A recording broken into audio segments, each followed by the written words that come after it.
penelitian. Sebelumnya, perkenalkan nama saya Desrianti Marsituman dengan nomor NIT 62304, jurusan KPNK tingkat 3. Jadi sekarang saya akan mempresentasikan hasil PPT saya dengan judul metodologi penelitian. Nah, yang pertama, kita harus mengenal apa itu metodologi dan penelitian. Metodologi berasal dari dua kata, yaitu metodos dari bahasa Yunani yang berarti cara atau jalan yang ditempuh, dan logos yang berarti ilmu atau kajian.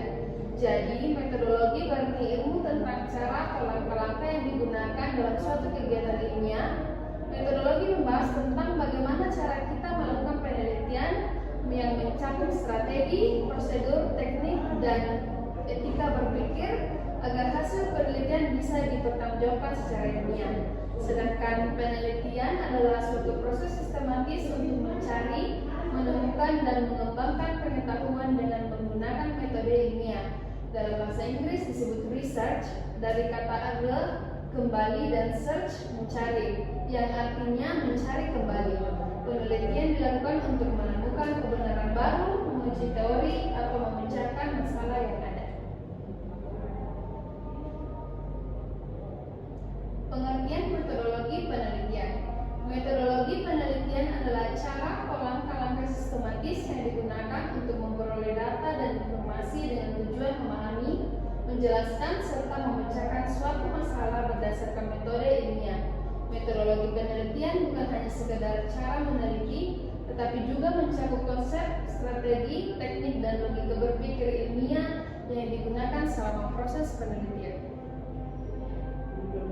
Adapun beberapa tujuan metodologi penelitian. Yang pertama, untuk memperoleh pengetahuan baru yang dapat dipercaya kebenarannya.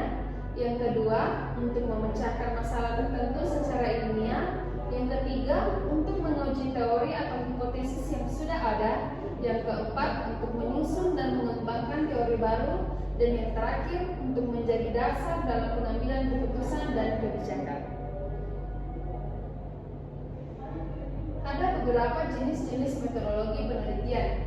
Yang pertama, ada penelitian deskriptif.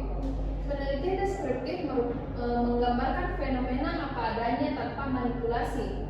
Contohnya, studi tentang tingkat kepuasan pelanggan di pelabuhan. Metode yang kedua, ada penelitian eksplanatif atau metode penelitian penjelasan. Penelitian ini menjelaskan hubungan antar variabel. Contohnya, pengaruh sistem logistik terhadap efisiensi operasional. Yang penelitian ketiga ada penelitian eksperimental. Penelitian ini mencoba mengubah variabel tertentu untuk melihat akibatnya. Contohnya yaitu pengujian metode baru dalam pelatihan operator crane. Dan penelitian yang terakhir ada penelitian eksploratif. Penelitian ini menjelajahi masalah yang masih baru dan belum banyak diteliti.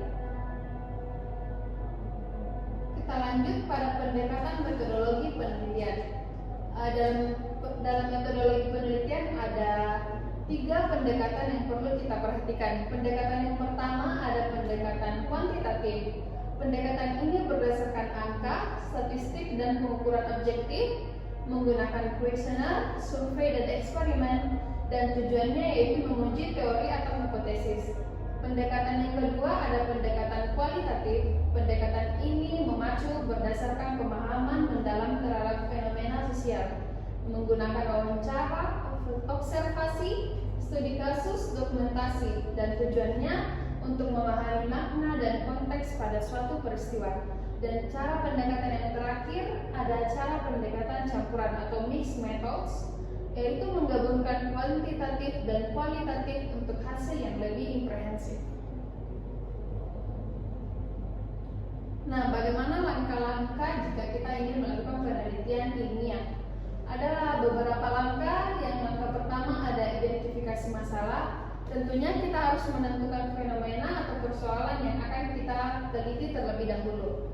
Yang kedua, perumusan masalah. Kita menyusun permasalahan dan pertanyaan penelitian yang lebih jelas dan terarah. Yang ketiga, penentuan tujuan dan manfaat penelitian. Yang keempat, ada kajian pustaka, di mana kita menelaah teori, konsep, dan hasil penelitian terdahulu. Selanjutnya ada perumusan hipotesis, dugaan sementara terhadap hasil penelitian, dan ada penentuan metode penelitian di mana kita menentukan pendekatan, populasi, sampel, instrumen, dan teknik analisis.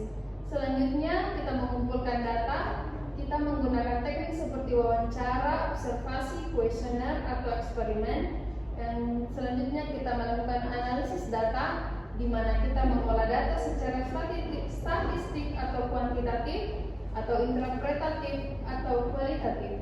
Dan yang selanjutnya ada kesimpulan dan saran di mana kita menjawab pertanyaan penelitian dan memberikan rekomendasi. Dan yang terakhir, laporan penelitian. Kita menyajikannya dalam bentuk skripsi, tesis, disertasi, ataupun artikel ilmiah lainnya. Nah, di dalam metodologi penelitian ada 4 instrumen penting yang perlu kita perhatikan.